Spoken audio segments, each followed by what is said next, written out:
बिस्मिल्लाहिर्रहमानिर्रहीम। अस्सलाम वालेकुम वरहमतुल्लाहि वबरकातुहू एवरीवन। कैसे हैं आप? मैं उम्मीद करती हूँ कि अल्लाह ताला के फजल व करम से आप सब ठीक होंगे और अल्लाह ताला हमेशा आपको अपने ईमान में रखे, आप खुश रहें हमेशा। तो आज जो है मैं लेट हो रही हूँ काम से, तो जल्दी जल्दी जो है मैं बना रही हूँ ब्रेकफास्ट। और क्योंकि आज लेट आँख खुली है और फजर की नमाज पढ़ी है और मैंने यूनिफॉर्म जो है देख के पहन लिया है, क्योंकि फिर मेरे पास टाइम नहीं होगा इतना कि मैं यूनिफॉर्म पहनूं। इसलिए यूनिफॉर्म पहन के ब्रेकफास्ट बना रही हूँ।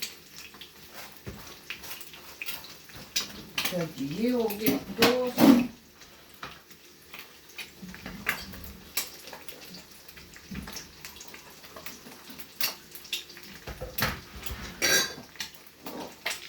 ये होगी चाय,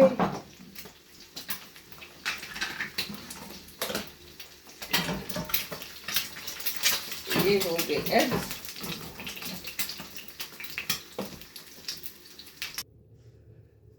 ये है जी हमारा जल्दी जल्दी का ब्रेकफास्ट।